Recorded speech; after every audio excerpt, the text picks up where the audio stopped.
जेवढी मोठी स्वप्न असतात तेवढ्याच मोठ्या अडचणी पण येतात, पण जेवढ्या अडचणी येतात तेवढे यश पण येते.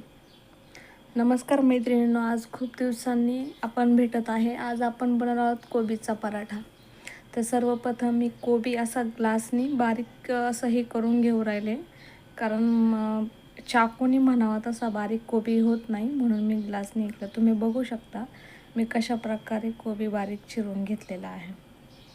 आता आपल्याला हा बारीक चिरलेला कोबी एका साईडला ठेवलेला आहे, तुम्ही बघू शकता.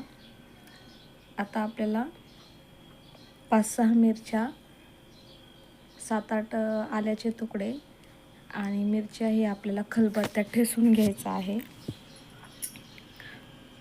आणि खलबत्त्यात ठेचताच आपल्याला याच्यामध्ये जिरे टाकायचे आहे.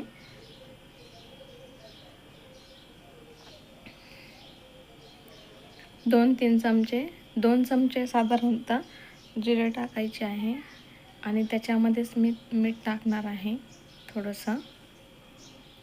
1 चमच्याला थोडंसं कमी आहे मीठ. आणि आपल्याला हे आता खलबत्त्याने व्यवस्थित ठेचून घ्यायचं आहे.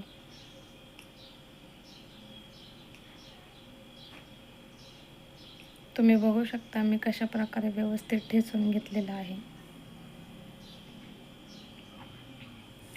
आता आपल्याला याच्यामध्ये अजून थोडंसं मीठ टाकायचं आहे, पण मी पहिलंच मीठ टाकलेलं होतं, त्याच्यामुळे आता आपल्याला याच्यात मीठ टाकायचं नाही.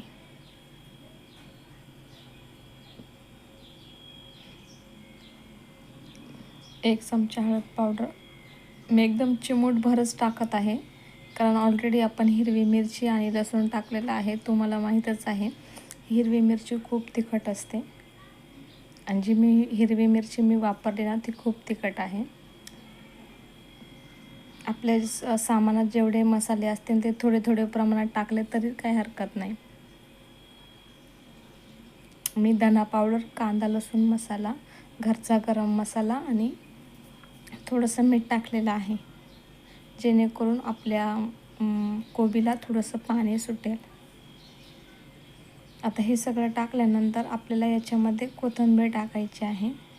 आणि कोथिंबीर टाकायच्या आधी आपल्याला जो खलबत्त्यात आपण मसाला जे आपलं ठेचलं होतं तो मसाला आपल्याला याच्यात आता ॲड करायचा आहे आणि व्यवस्थित हलवून घ्यायचं आहे.